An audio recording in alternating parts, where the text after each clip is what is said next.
Bonjour à tous, bienvenue ce matin. J'espère que vous allez bien. On a un petit brin d'été ce matin. On est en septembre et on revient un été et nous savons qu'en Belgique, il faut juste glorifier Dieu parce que ça va très vite changer. Et on remercie Dieu pour ça aussi, n'est-ce pas? Amen. On est heureux d'être là dans la présence de Dieu et j'aime beaucoup le chant que nous avons chanté tout à l'heure qui dit « Ta présence, et c'est le ciel pour moi ». Et la présence de Dieu, elle nous fait du bien, n'est-ce pas? Est-ce que je suis le seul qui le croit? Est-ce que je peux avoir de beaux sourires ce matin? Un beau sourire ensoleillé. Merci Seigneur. Ce matin, j'aimerais continuer dans la même pensée des différents messages que j'apporte depuis maintenant quelques semaines. Rappelez-vous, nous avons commencé au retour des vacances, quelque part mi-août. Nous nous sommes rappelés ensemble, en regardant la parole de Dieu, que la vie chrétienne est une course et que contrairement à ce qu'on dit dans le monde, l'important n'est pas de participer, mais l'important c'est d'arriver jusqu'au bout. Nous avons vu combien il était important de persévérer. Nous avons vu combien il était important de rechercher à être agréable à Dieu dans tout ce que nous faisons, d'être en bénédiction pour les hommes. Dimanche dernier, nous avons vu également qu'il était important de rechercher les choses d'en haut. La Bible nous dit que nous sommes des pèlerins ici sur la terre. Est-ce que tu te vois comme un pèlerin ou pas? À voir vos têtes, vous êtes plus dans le pas que dans le pèlerin. Moi, je me regarde comme un pèlerin sur la terre. Est-ce que je suis le seul ce matin? La Bible dit que notre destinée, c'est la présence de Dieu. C'est le ciel. Mais d'ici là, vous et moi, nous avons un travail à faire. Et ce matin, j'aimerais attirer notre attention sur des petits détails qui peuvent passer inaperçus, mais sur lesquels la Bible attire notre attention parce que ces petits détails, ces petites choses peuvent nous détruire et nous empêcher d'arriver jusqu'au bout. Ça peut nous détruire, nous, à titre individuel, mais ça peut également détruire la vie d'une église. Je vais donc ce matin faire un peu de zoologie. Nous allons parler des petits renards. Est-ce que ça vous parle ou pas? Est-ce que vous avez envie d'entendre un message sur les petits renards? D'accord. Je n'ai pas dit que vous étiez des renards. D'accord? Mais on va parler des petits renards et j'ai intitulé mon message ce matin « Chasser les petits renards ». Et l'objectif qui est lié à ce message, c'est que vous et moi, nous puissions identifier ce que la parole de Dieu appelle les petits renards et qu'ensemble, nous puissions nous lever et nous puissions les chasser de nos vies dans le nom de Jésus. Nous sommes dans le livre des Cantiques des Cantiques, une fois n'est pas coutume. Qui a déjà lu ce livre dans la Bible? Il y a beaucoup de chrétiens qui n'ont jamais lu le livre des Cantiques des Cantiques. Et ce matin, et d'ailleurs c'est la première fois que j'apporte un message sur ce livre, Cantiques des Cantiques, chapitre 2, le verset 15, dit ceci: « Prenez-vous les renards, les petits renards qui ravagent les vignes, car nos vignes sont en fleurs. » Prenez-vous les renards, les petits renards qui ravagent les vignes, car nos vignes sont en fleurs. Ou si vous voulez, les vignes ont des grappes ou sont en train de bourgeonner avec des petits raisins qui sont apparents. C'est ça l'idée de ce passage. Et avant d'aller dans le cœur de ce message, un petit mot sur le livre du Cantique des Cantiques et aussi du chapitre 2 dans lequel nous tirons ce passage. Alors le livre du Cantique des Cantiques est un livre qui va de manière imagée illustrer l'amour entre le Seigneur Jésus et son épouse qui est l'Église. Est-ce que vous savez que l'Église est l'épouse de Christ? Et dans la parole de Dieu, le Seigneur va utiliser le mariage pour illustrer la relation profonde, intime, qui doit exister entre lui et nous. Et le livre des Cantiques va imager cela du début à la fin. Et quand vous ouvrez la Bible, dans le chapitre 2 en particulier, des versets 8 à 14, on parle des différents aspects de la relation entre Christ et l'Église ou entre Christ et le chrétien. Et quand vous lisez ce passage, tout va bien, c'est imagé, on parle de différents aspects et à un moment, comme ça, comme un cheveu dans la soupe et on ne le voit pas venir. On a le verset 15 qui est là. Le verset 15 que je relis encore une fois dit « Prenez-vous les renards, les petits renards qui ravagent les vignes, car nos vignes sont en fleurs, ou si vous voulez, nos vignes ont des grappes. » Et ce verset 15 qui est là, qui surgit un peu de n'importe où, est là pour dire « La relation est au beau fixe, tout va bien, mais attention aux petits détails qui cassent les choses. » Attention aux petits détails qui sont là, qui sont peut-être de manière subtile, mais qui sont présents et qui vont aller détruire les choses. Et ce matin, je crois que le Seigneur veut attirer l'attention de chacun d'entre nous sur ces petits détails qui peuvent nous casser dans notre élan spirituel, qui peuvent détruire ce que le Seigneur bâtit dans nos cœurs par le Saint-Esprit. Il est parlé de ravager. Dans le passage que nous lisons, dans l'hébreu, le mot traduit en français par ravager veut dire détruire, corrompre, briser, piller, ruiner, dans le sens attaquer et ne laisser que des ruines. Et là, on a, alors qu'il y a une relation qui est là, qui est au beau fixe, il y a une sorte d'alerte qui est là, qui dit attention à ce qui va détruire. Attention à ce qui va corrompre. Attention à ce qui va briser. Attention à ce qui va réduire à néant ce que Dieu construit dans ta vie. Attention à ce qui va te faire mettre un genou à terre, un deuxième genou à terre, et finalement tu es à terre. Et lorsque la parole de Dieu nous met en garde, ce n'est pas seulement pour nous juger, mais c'est surtout pour attirer notre attention sur des choses et pour nous dire « Lève-toi » contre ces choses-là, résiste à ces choses-là, afin que rien ne vienne entraver ta marche avec le Seigneur. Amen. Regardons encore ce passage, je vais passer beaucoup de temps sur ce passage avant de développer. On nous parle des vignes qui sont en fleurs. Donc l'idée c'est, il y a des fruits qui sont là, et dans Jean chapitre 15, on ne va pas le lire ce matin, dans Jean chapitre 15, nous avons le Seigneur qui nous parle du vigneron, qui nous parle des sarments, c'est-à-dire des branches, et qui explique que lui, il est la vigne et nous sommes les sarments. Mais quand vous voyez bien Jean chapitre 15, qu'est-ce que Jésus dit ? Jésus dit que ce qu'il attend de toi, de moi, c'est que nous portions du fruit. Et après, quand vous allez plus loin, que nous portions encore plus de fruits. Et plus loin, que nous portions beaucoup de fruits. Donc le Seigneur dit, je veux que tu portes du fruit, mais je veux que tu portes encore plus de fruits. Et je veux que tu portes beaucoup de fruits. Et nous voyons que quand les renards viennent, qu'est-ce qu'ils font ? C'est justement ces fruits-là qu'ils vont aller attaquer. En d'autres termes, ce passage est en train de nous dire, il y a des choses dans ta vie, il y a un dépôt de Dieu, il y a des bénédictions. Le Seigneur t'a enseigné, tu grandis, mais attention à des choses qui sont là, qui peuvent réduire à néant à toutes ces choses.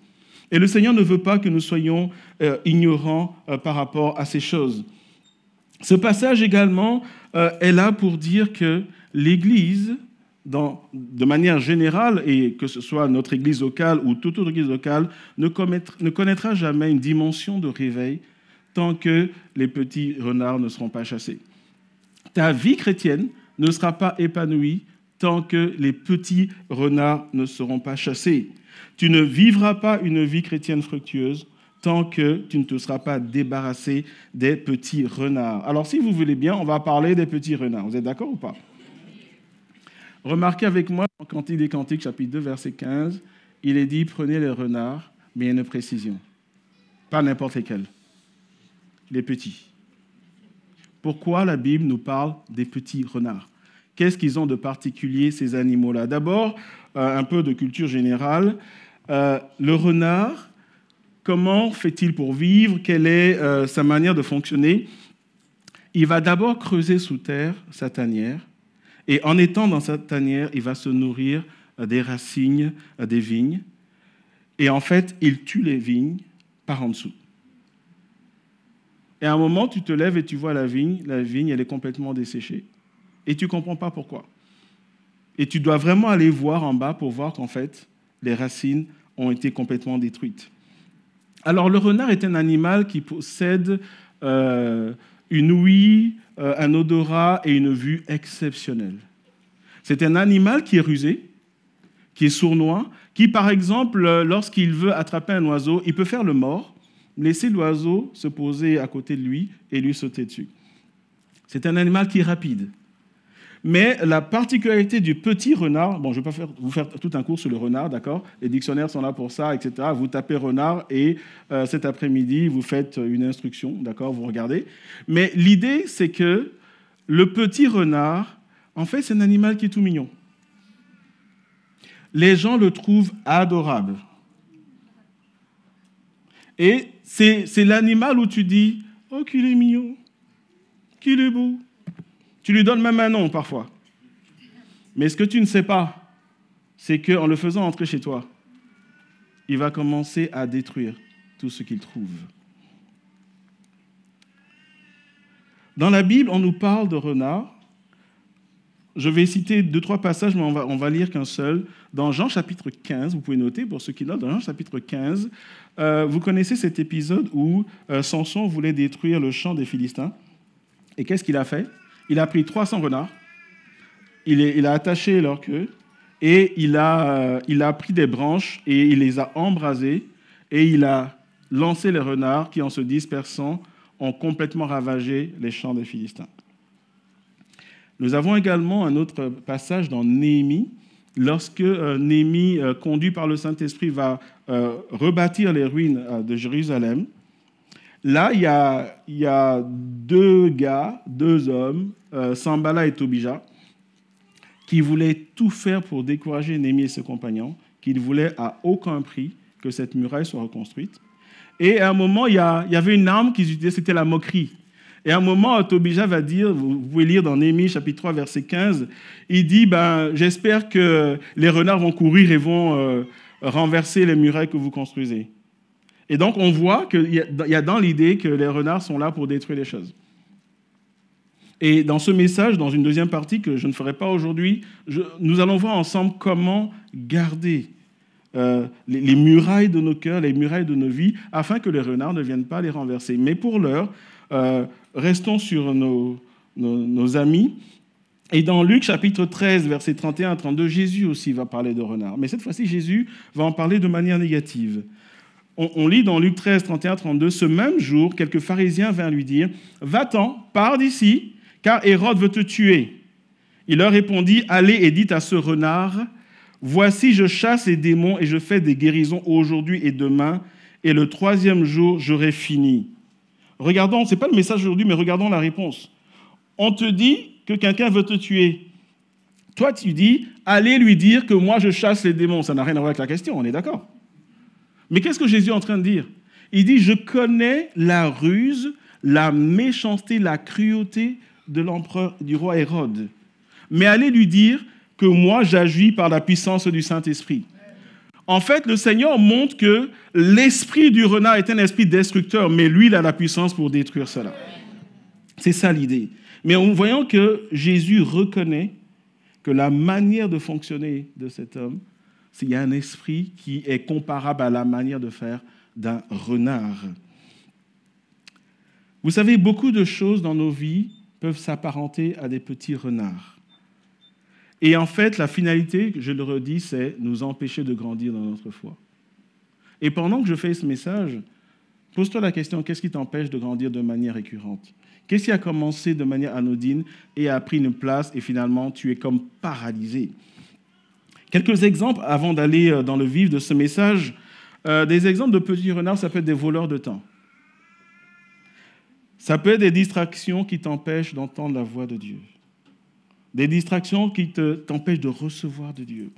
Du style, tu es là, tu dis, je vais passer du temps avec le Seigneur, et chaque fois qu'il y a une notification, tu pries, et c'est un peu comme si tu disais, Seigneur, j'arrive, et tu regardes ton téléphone. C'est ça l'idée du petit renard, où il y a des temps de gloire, mais toi, tu es distrait, et tu fais autre chose, en fait. L'idée aussi des petits renards, c'est des choses qui, petit à petit, prennent tellement de place dans ton cœur, que finalement, Jésus se trouve à l'étroit.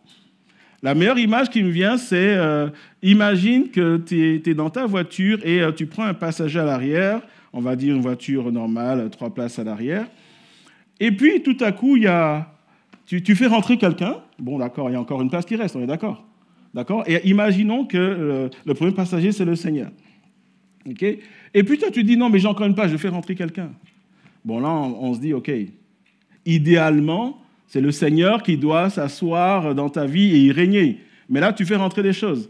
Et toi, qu'est-ce que tu dis? Tu dis, mais non, tant qu'à faire. Et tu fais rentrer 4e personne, 5e, 6e. Qu'est-ce qui se passe? Le premier passager, il est complètement à l'étroit, on est d'accord? Ça, c'est ce que font les petits renards dans nos vies.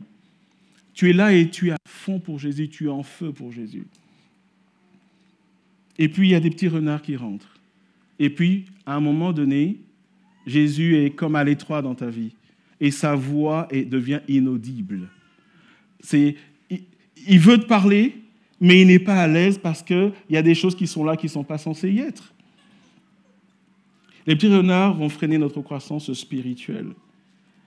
Et la meilleure image, lorsque je préparais ce message que je peux donner des petits renards pour montrer les effets, même si je crois que vous commencez à voir, c'est un événement qui a été l'une des catastrophes aériennes, l'une des plus frappantes de l'histoire de l'aviation. Ça s'est passé le 1er septembre 1983. Alors je sais que pour les jeunes, tout ce qui est avant 2000, c'est l'Antiquité. Et il n'y a que les jeunes qui rient d'ailleurs. Donc, le 1er septembre de l'Antiquité 1983, il s'est passé quelque chose qui a obligé l'industrie aéronautique à changer beaucoup de choses au niveau des avions. Il y a un avion de la Korean Airlines, l'avion numéro 007, qui a pris son envol de New York et allait à Séoul. Et à un moment donné, il y avait 269 personnes à bord. À un moment donné, alors qu'il était en pleine trajectoire, ayant quitté le sol américain, à un moment donné, l'avion est rentré dans l'espace aérien soviétique. Et pour ceux qui connaissent un peu l'histoire, c'était la période de la guerre froide. Et qu'est-ce qui s'est passé? Les Soviétiques ont considéré que c'était une attaque. Ils ont abattu l'avion. 269 morts. Alors, évidemment, on a fait une enquête. Et l'enquête a révélé que peu après le décollage, l'avion a commencé avec de petits degrés à dévier de sa trajectoire. Mais personne ne s'en est rendu compte. Ni les pilotes, ni les tours de contrôle. Et les passagers étaient là, comme vous et moi, pour ceux qui prennent l'avion. À l'époque, il n'y avait pas de smartphone. Donc, j'imagine qu'ils regardaient peut-être la télé, lisaient un journal ou papotaient. À l'époque, on lisait encore des journaux dans un avion, on papotait. Aujourd'hui, on regarde plus un film, on télécharge des choses sur nos smartphones, etc. Mais imaginez ces 260 personnes qui se disent « on va à Séoul et on va retrouver nos familles, etc. » Et tout le monde est là. Et à un moment donné, c'est fini. Des missiles soviétiques abattent l'avion, aucun survivant. Un petit degré de déviation dès le départ, du style l'avion doit aller comme ça, et ça commence à faire ça. Ça commence à faire ça. Et à un moment donné, on se retrouve là où on ne doit pas être. On nous attend ici, nous arrivons ici. Personne ne s'en rend compte. L'avion est abattu. Ça, c'est l'effet des petits renards. Ça commence par un petit degré. Un degré, en géométrie, c'est rien du tout. C'est rikiki, en fait. Mais 1 degré dans le temps devient 10 degrés, devient 15 degrés, devient 50 degrés, devient 150 degrés. Et au lieu d'aller à l'ouest, tu vas à l'est. Et tu te retrouves là où tu ne dois pas être. Et qu'est-ce que fait l'ennemi? Et c'est le cas de le dire, il t'abat. Parce qu'il t'a attiré dans la zone où tu n'es pas censé être. Est-ce que vous me suivez ce matin? Et ce matin, j'aimerais, et ce sera la première partie de ce message, j'aimerais nous parler de différentes choses qu'on peut regrouper comme étant des petits renards. La première chose, c'est la négligence spirituelle. Et dans la négligence spirituelle, nous allons voir plusieurs aspects. La première chose, c'est la paresse spirituelle. Je suis dans Proverbes, chapitre 24, les versets 30 à 34. Il nous est dit « J'ai passé près du champ d'un paresseux et près de la vigne d'un homme dépourvu de sens. Et voici, les épines y croissaient partout, les ronces en couvraient la face et le mur de pierre était écroulé. J'ai regardé attentivement et j'ai tiré instruction de ce que j'ai vu. Et voilà l'instruction, bien-aimé. Un peu de sommeil, un peu d'assouplissement, un peu croiser les mains pour dormir. Qu'est-ce qui se passe? Et la pauvreté te surprendra comme un rôdeur et la disette comme un homme en armes. Et la meilleure image que je peux donner, c'est, vous avez certainement, comme moi, vu parfois de belles maisons, beaux jardins, etc. Et puis, à un moment donné, le jardin n'est pas entretenu et vous avez un début de forêt qui est là. Il y a des herbes partout, ça pousse, il y a des choses qui montent sur les murs. Et quelle est notre première réaction quand nous voyons ces choses? Eh bien, c'est pas beau, n'est-ce pas? On dit, mais c'est désordonné, ce n'est pas entretenu. Et là, c'est ce qu'on nous dit ici. On nous dit, les épines y croissaient partout, les ronces en couvraient la face. Mais au départ, c'est un beau champ. Au départ, c'est une belle vigne.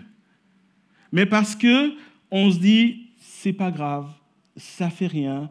Et au lieu de faire des choses, on ne le fait pas. Finalement, qu'est-ce qu'il y a? C'est qu'il y a une négligence qui amène à une déchéance. Et vous savez, dans l'Église, les attaques les plus dangereuses ne sont pas celles qui viennent de l'extérieur, mais c'est celles qui viennent de l'intérieur. Parce que c'est un petit compromis, c'est une petite négligence, c'est quelque chose qu'on ne doit pas faire, mais on le fait quand même. Et puis ça devient une habitude. Et on ne fait pas les choses qu'on fait. Et finalement, dans le combat spirituel, alors que la Bible dit que nous sommes plus qu'un vainqueur, nous nous trouvons en défaite. Est-ce que vous me suivez ce matin? La paresse spirituelle mène à la déchéance. Un deuxième aspect de la négligence spirituelle, c'est le manque de prière. Alors, quand je parle de manque de prière, c'est aujourd'hui, tu n'as pas prié. Ce n'est pas du tout un péché. Demain, tu ne pries pas. Jusque-là, ce n'est pas un péché. Mais en fait, à force d'accepter que c'est OK de ne pas prier, finalement, tu passes des jours sans prier. Et la Bible va dire ceci, dans Luc chapitre 18, verset 1, on va lire 2 versets. Jésus va parler de parabole. On ne va pas lire la parabole, mais je vais donner ce que le Seigneur dit avant et après la parabole. Dans Luc 18, 1, Jésus dit, il leur adressait une parabole pour montrer qu'il faut toujours prier et ne point se relâcher. La parabole, c'est celle du juge inique et de la veuve. Ceux qui connaissent sa parabole, c'est l'histoire d'une veuve qui va voir un juge qui dit « Rends-moi justice ». Et le juge dit « Mais non, il fait nuit, etc. » Et qu'est-ce que la veuve fait? Elle l'importune, elle l'empêche de dormir, et finalement le juge dit « Je vais lui donner ce qu'elle veut, sinon elle va me rendre folle ». Mais regardons ce que le Seigneur dit au verset 8, quand il finit d'expliquer la parabole, il dit « Je vous le dis, il leur fera promptement justice », en disant que le juge va donner ce que cette veuve veut. Mais la fin, c'est « Mais quand le Fils de l'homme viendra, trouvera-t-il la foi sur la terre ?» Jésus commence à parler de la prière et il va lier ça à la foi. En d'autres termes, quand tu ne pries pas, ta foi diminue. Quand tu ne pries pas, ta foi diminue. Bien-aimés, quand nous ne prions pas, il ne se passe rien. Mais quand nous prions, Dieu agit. J'aimerais donner une illustration par une histoire que j'ai entendue chez un évangéliste. Il parlait d'une histoire où il y avait une famille dont le père était pasteur. Et un jour, les enfants de la famille ont vu qu'il y avait un petit chat, un chaton, qui était perché sur un arbre et qui ne savait pas descendre.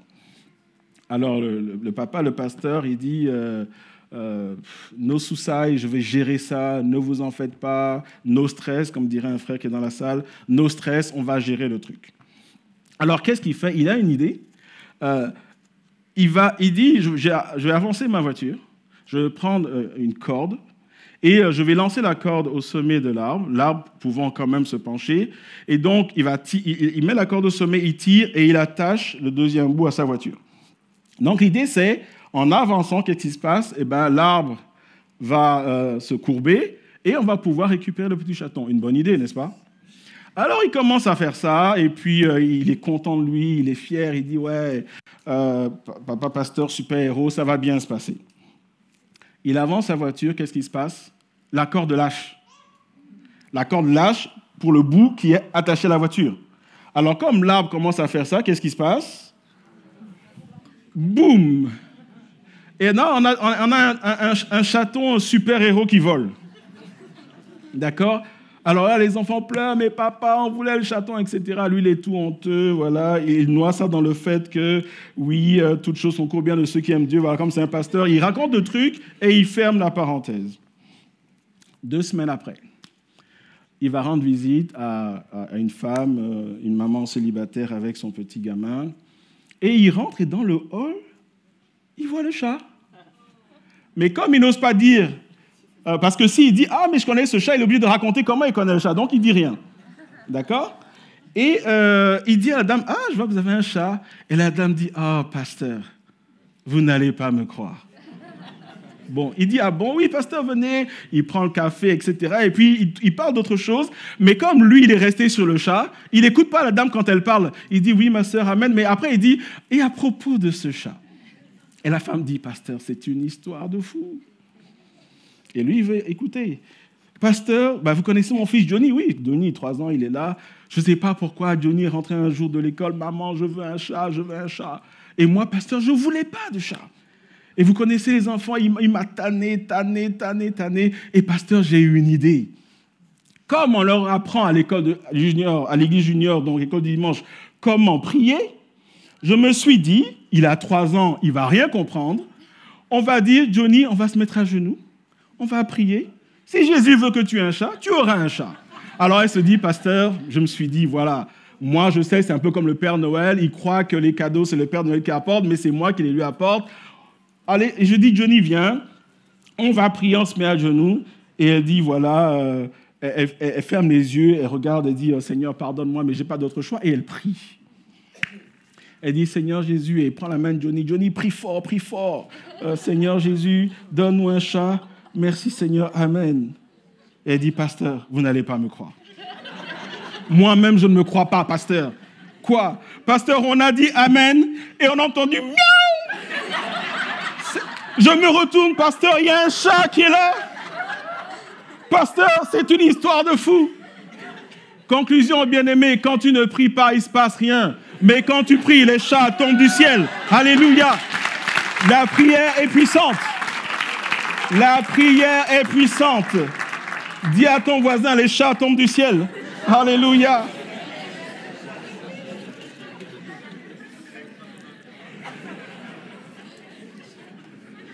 Ne laisse pas le petit renard du manque de prière grignoter ta vie. Parce que quand tu fais ça, tu t'affaiblis spirituellement. Toujours en parlant de négligence, il y a l'inconsistance dans l'étude de la parole de Dieu. J'aimerais que nous lisions Osée chapitre 4, le verset 6. Osée chapitre 4, le verset 6 dit « Mon peuple est détruit parce qu'il lui manque la connaissance. » Je vais juste lire cette partie. « Mon peuple périt parce qu'il lui manque la connaissance. » On voit ici que un des petits renards que le diable va utiliser, c'est de nous faire croire qu'on est tellement bien qu'on ne cherche plus à apprendre des choses sur Dieu. On est en cruise control. Tu te satisfais de ta vie spirituelle et tu ne vas pas plus loin dans ta vie. Mais dans la vie chrétienne, j'aimerais te dire que quand tu n'avances pas, en fait, tu recules. Il n'y a pas de cruise control spirituel. Il n'y a pas de « moi, je suis arrivé là ». Et c'est un peu comme si tu es un sportif et tu dis « moi, je suis un des meilleurs, je ne m'entraîne plus ». Tout sportif digne de ce nom sait que tu peux être le numéro 1 mondial. Quand tu ne t'entraînes plus, tu vas te retrouver le dernier. Et c'est vraiment cet appel pour dire attention à ce que le diable met dans nos vies pour éteindre ce désir d'apprendre des choses du Seigneur au travers de sa parole. J'aimerais qu'on aille un peu plus loin dans ce point, dans Matthieu chapitre 11, versets 28 à 29. « Venez à moi, vous tous qui êtes fatigués et chargés, et je vous donnerai du repos. » Je sais que c'est un passage que nous connaissons. Il y a même un amen qui est sorti avant la fin du passage. Mais c'est bien. « Prenez mon joug sur vous et recevez mes instructions, car je suis doux et humble de cœur, et vous trouverez du repos pour vos âmes. » Prenez mon joug sur vous. Et la partie que souvent nous occultons parce que nous sommes tellement contents que Jésus dise « Viens à moi », etc. Jésus dit « Quand tu viens, prends son joug. mais reçois ces instructions. Littéralement, reçois ces instructions, c'est « apprends de moi ». Et ce que le Seigneur veut nous dire, c'est que tu ne peux pas être fort dans ta foi si tu ne grandis pas dans ta connaissance de Christ au travers de la parole. J'aimerais dire ceci, ton niveau de foi ne dépassera jamais ton niveau de connaissance de la parole de Dieu. J'aimerais le redire, ton niveau de foi ne dépassera jamais ton niveau de connaissance de la parole de Dieu. Pourquoi ? Parce que la foi vient de ce qu'on entend, et ce qu'on entend vient de la parole de Christ. Et c'est le jeu du diable de mettre des choses dans nos vies pour nous éloigner de la parole de Dieu. Aujourd'hui, en 2025, et depuis des années, alors qu'il est reconnu que la Bible est le livre le plus vendu, le plus publié au monde depuis des années, aujourd'hui, au moment où je vous parle, et d'année en année, les chrétiens lisent de moins en moins la Bible et la connaissent de moins en moins. Résultat, la puissance qu'on attend qui doit sortir de l'Église, elle diminue de plus en plus. Non pas parce que Dieu n'agit plus avec puissance, mais parce que les chrétiens n'ont plus cette foi qui vient de la connaissance de la parole de Dieu. Est-ce que vous me suivez ce matin ? Et j'aimerais vous poser une question. Quelle est la place de la parole de Dieu dans nos maisons ? Quelle est la place de la parole de Dieu dans nos vies ? Et cette question a pour but, non pas de nous culpabiliser, mais de nous amener à dire, il faut que je me lève. Il faut que j'y aille. Il faut que j'aille nettoyer la poussière de la Bible. J'aimerais vous dire ceci, la Bible dit également que la parole de Dieu est notre épée. Et c'est à dessein que le Seigneur donne cette image, parce que quand on nous dit que la parole de Dieu est notre épée, ça veut dire que nous sommes dans un combat spirituel. Est-ce que tu sais que tu es dans un combat spirituel ? Tu sais ou tu ne sais pas ? Maintenant, je te pose une question. Si on te raconte une histoire en disant que quelqu'un se jette sur ses ennemis sans arme offensive, selon toi, il est comment ? Il est sensé ou il est fou ? Est-ce que tu es en train de dire que tu es fou ? Parce que si moi, je ne lis pas la Bible, alors je suis en train de dire que je suis fou, en fait. Parce que pour moi-même, ça n'a pas de sens. Le Seigneur Jésus lui-même, lorsqu'il a été tenté, l'arme qu'il a utilisée, c'est la parole de Dieu. Si Jésus a fait ça, toi, tu penses que tu vas faire comment sans la parole de Dieu ? Moi, je suis tenté. Vous êtes tenté ou pas ? Non, il y a des gens qui ne sont jamais tentés ici. Merci Seigneur pour leur vie. Mais moi, parce que je suis un être humain, je suis dans la chair, il y a des tentations qui sont là. Mais j'ai appris depuis des années à m'appuyer sur la parole de Dieu. Parce que quand je résiste avec la parole de Dieu, quand mes pensées m'emmènent dans des délires et que je dis non, je refuse cette pensée parce que la Bible dit que, je me retrouve vainqueur. Mais si toi, tu ne fais pas ça, tu vas faire comment en fait ? Jésus lui-même, il dit c'est comme ça. Et toi, tu ne fais pas. Ça va être compliqué. Et voyez-vous, cette inconsistance dans la parole de Dieu, ce sont des petits renards que le diable utilise. Toujours par rapport à la négligence, pour terminer, le manque de discipline en lui-même. Dans 1 Corinthiens chapitre 9, verset 27, il est dit, et Paul va dire, « Mais je traite durement mon corps et je le tiens assujetti, de peur d'être moi-même rejeté après avoir prêché aux autres. » Ce que Paul dit, c'est, il est un prédicateur de feu, il est utilisé par le Saint-Esprit, manifestation de dons spirituels, il chasse les démons, mais ce n'est pas du genre, il fait le truc, il va dormir, et puis le matin, il se lève et il dit, bon, on va chasser quelques démons. Il dit, non, je fais un travail sur moi. Je fais un travail. Je fais un screening, je me scanne. Est-ce que tout va bien ? Et je lutte. Je mets en place des choses. Parce que je sais qu'il y a des tentations, je sais qu'il y a des luttes, et je ne veux pas servir Dieu et ne pas arriver jusqu'au bout. C'est ça qu'il est en train de dire. Et il dit, pour ça, je fais un travail. Quel est le travail que toi, tu fais ? Quelles sont les résolutions qui se trouvent dans ta vie ? Le deuxième groupe de petits renards, en plus de la négligence, outre la négligence, c'est l'indifférence. Dans la famille, dans le groupe de l'indifférence, nous avons la familiarité avec les choses sacrées. En d'autres termes, pour parler très simplement, tu ne prends pas les choses de Dieu au sérieux. C'est ça que ça veut dire. Tu ne respectes pas les choses de Dieu. On va lire un passage où on a des fils d'un sacrificateurs, 2 garçons, donc. On va dire dans le contexte d'aujourd'hui, c'est 2 garçons dont le père sert dans l'église, peut-être que le père est pasteur, ou en tout cas le père, il sert, il prêche, on ne sait pas ce qu'il fait, mais c'est le contexte. On va lire 1 Samuel chapitre 2, versets 12 à 17. Ce qui est frappant, c'est que ces 2 garçons sont à ça de la présence de Dieu. Mais ils font des choses où on dit, mais qu'est-ce qui vous passe par la tête ? 1 Samuel, chapitre 2, versets 12 à 17, « Les fils d'Élie étaient des hommes pervers, ils ne connaissaient point l'Éternel, et voici quelle était la manière d'agir de ces sacrificateurs à l'égard du peuple.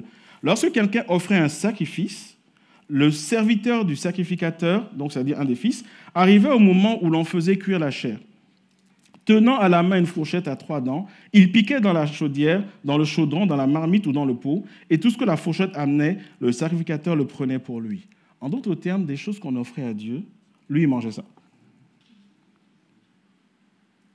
Verset 15, d'abord, la fin du verset 14, « C'est ainsi qu'ils agissaient à l'égard de tous ceux d'Israël qui venaient à Silo, donc le lieu du sacrifice. Même avant qu'on fît brûler la graisse, le serviteur du sacrificateur arrivait et disait à celui qui offrait le sacrifice, « Donne pour le sacrificateur de la chair à rôtir, il ne recevra de toi point de chair cuite, c'est de la chair crue qu'il veut. » Verset 16, « Et si l'homme lui disait, « Quand on aura brûlé la graisse, tu prendras ce qui te plaira », le sacrificateur répondait, « Non, tu donneras maintenant, sinon je prends de force. » Ces jeunes gens se rendaient coupables devant l'Éternel d'un très grand péché parce qu'ils méprisaient les offrandes de l'Éternel. Et quand on va au verset 22, on nous dit, leur père, Élie, était fort âgé et il a appris que ses fils agissaient à l'égard de tout Israël. Il a appris aussi qu'il couchait avec les femmes qui s'assemblaient à l'entrée de la tente d'assignation.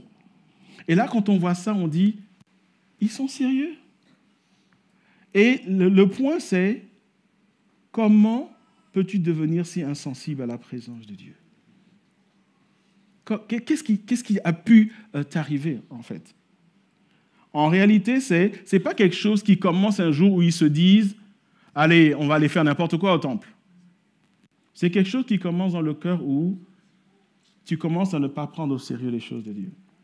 Un exemple, tu fais n'importe quoi dans ta vie dans l'église et tu prends allègrement la Sainte Seine. Parce que tu te dis, ouais, qui va m'en empêcher ? Moi, je prends le bout de pain, et voilà. En fait, ce que tu dis, c'est, Seigneur, non, je ne te prends pas au sérieux. Et les petits renards sont là pour éteindre des choses dans nos vies.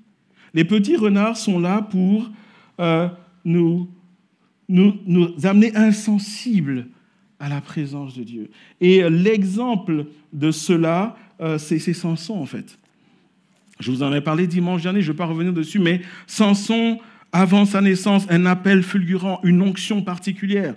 Dieu s'est saisi de lui avec puissance. Et puis, jeune homme, un petit faux pas. Et puis, il a continué. Et puis, à un moment, ses parents l'appellent. Arrête de faire ça. Et Dieu, alors ? Et la crainte de Dieu ? Oui, mais non, laissez-moi tranquille. Et il continue. Et en fait, petit à petit, tu ne prends pas au sérieux les choses de Dieu. Il y a un don spirituel qui sort pour la vie de quelqu'un, tu rigoles. Ou alors, parce que tu veux te faire voir, tu dis, j'ai reçu une parole, alors tu n'as rien reçu. Tu joues avec les choses de Dieu. Et en fait, ça, c'est le résultat du fait que le petit renard est devenu, en fait, un gros renard dans ton cœur. Et c'est vraiment un appel ce matin à ramener au cœur des choses de Dieu tout ce qui requiert le respect, l'honneur. Bien-aimé, Dieu est un Père, un Dieu bon, mais la Bible dit que c'est aussi un feu dévorant. Et la prédication sur le feu dévorant, c'est une prédication que les chrétiens n'aiment pas. Il est souvent commun que les chrétiens disent « Oui, mais Dieu est un Dieu bon ». Comme si Dieu était un jouet, en fait. Comme si le sacrifice de Jésus, c'était... ouais, d'accord. Mais la Bible nous dit « Ne foulons pas aux pieds le sacrifice de Jésus ». En d'autres termes, ne désacralisons pas les choses de Dieu. Parce que Dieu est un Dieu bon, mais c'est aussi un Dieu qui exerce ses jugements et sa colère. Deuxièmement, quand je parle d'indifférence, je parle de la mondanité. En d'autres termes, tout ce qui est lié au monde. Dans 1 Jean chapitre 2, versets 15 à 16, et je vais à la fin de mon message, 1 Jean chapitre 2, versets 15 à 16, « N'aimez point le monde, ni les choses qui sont dans le monde. Si quelqu'un aime le monde, l'amour du Père n'est point en lui, car tout ce qui est dans le monde, la convoitise de la chair, la convoitise des yeux et l'orgueil de la vie, ne vient point du Père, mais vient du monde. » Ce passage est là pour dire que, et la Bible dit, nous sommes dans le monde. Nous vivons avec les gens du monde. Nous respirons le même air que les gens du monde. Mais notre identité n'est pas attachée au monde. Et que nos cœurs ne s'attachent pas aux choses du monde. Parce qu'en faisant cela, nous ouvrons la porte au petit renard. Et le résultat sera que la soif de Dieu va disparaître. Il y a beaucoup de chrétiens qui sont desséchés, en fait. Qui sont desséchés. Et quand tu vas creuser, il y a toujours, à un moment donné, quelque chose qui est rentré qui n'aurait pas dû rentrer. Être desséché est différent de passer par des combats spirituels. Être desséché est différent de tu pries et tu crois que Dieu ne t'entend pas. Là, Dieu te fait passer par un temps où il veut fortifier ta foi. Ça n'a rien à voir avec ça. Ne partez pas à la maison en disant comme je ne ressens plus la présence de Dieu, c'est que je suis desséché. Ça n'a rien à voir. D'accord ? Mais être desséché, c'est quand les choses de Dieu ne te disent plus rien. Tu prends plus ça au sérieux, en fait. Ou tu es, encore une fois, en mode cruise control, où c'est ta tête est chrétienne, mais ton cœur n'est plus chrétien. C'est quoi une tête chrétienne ? C'est, on entendait le chant, tu le connais. Tu le chantes, tu tapes des mains. Le pasteur donne le titre de la prédication, tu as déjà entendu ça 10, 15, 20 fois parce que tu connais, ça fait longtemps que tu es dans l'église, voilà, tu as une bonne mémoire, tu connais. Tu sais qu'après la louange, quand c'est un dimanche, c'est Sainte Seine, ou alors on va prêcher, après il y aura les offrandes, après il y aura les annonces, tu connais. Ça, tu connais. Mais pratiquement, spirituellement parlant, tu es nulle part. C'est ça le mode chrétien dans la tête. Et les petits renards nous amènent du chrétien de feu à chrétien dans la tête. Où tu es en mode littérature, mais tu n'es plus en mode foi. Le dernier point, quand on parle d'indifférence, c'est la sensualité ou un aspect charnel. Romains chapitre 8, versets 6 à 8, va dire « Et l'affection de la chair, c'est la mort, tandis que l'affection de l'esprit, c'est la vie et la paix. Car l'affection de la chair est inimitié contre Dieu, parce qu'elle ne se soumet pas à la loi de Dieu, et qu'elle ne le peut même pas. Or, ceux qui vivent selon la chair ne sauraient plaire à Dieu. » Et là, nous sommes encore dans la dimension d'être agréable à Dieu. Bien aimé, un chrétien qui devient charnel ne marche plus avec la puissance du Saint-Esprit. Un chrétien qui devient charnel ne peut plus plaire au Seigneur. Et quand on parle d'indifférence, le mot que la Bible utilise pour traduire cela, et je finis avec ce passage, c'est le fait d'être tiède. Apocalypse chapitre 3, versets 14 à 16, écrit à l'ange de l'église de Laodicée, « Voici ce que dit l'Amen, le témoin fidèle et véritable, le commencement de la création de Dieu, c'est-à-dire Jésus. » D'accord ? Voilà ce que Jésus dit, verset 15. « Je connais tes œuvres, je sais que tu n'es ni froid ni bouillant. Puisses-tu être froid ou bouillant ? Ainsi, parce que tu es tiède et que tu n'es ni froid ni bouillant, je te vomirai de ma bouche. » Il n'y a pas de juste milieu dans la foi chrétienne. Et là, le Seigneur dit, mais tu es devenu tiède. Je vous invite à aller lire l'histoire de l'église d'Laodicée. Je ne vais pas faire ça ce matin, mais c'était une église qui était en feu. C'était une église qui était en feu. Vie de l'esprit, dons spirituels, miracles, signes, prodiges. Des temps de rassemblement de malades. C'était juste waouh. Et là, Jésus dit, je te vomirai de ma bouche. Là, je ne te reconnais pas. Tu es complètement tiède. Les choses spirituelles ne te disent plus rien. Tu fais n'importe quoi comme tu veux. Tu n'écoutes même plus les conseils. Tu fais comme tu veux, comme si Dieu ne voyait même pas les choses, en fait. Et ça, voyez-vous, ce sont les petits renards qui sont là et Dieu nous demande de nous lever et de dire non. Non, nous nous levons dans le nom de Jésus. Nous résistons à ces choses-là. Et dans 2 semaines, parce que dimanche prochain, nous aurons un invité, dans 2 semaines, je terminerai ce message. Je parlerai de 2 groupes de petits renards et je vous parlerai aussi de comment est-ce qu'ensemble on peut se lever pour chasser ces renards. Parce que le but n'est pas de découvrir les petits renards, c'est les identifier, leur résister au nom de Jésus et qu'ensemble nous continuons notre marche. Amen. Amen.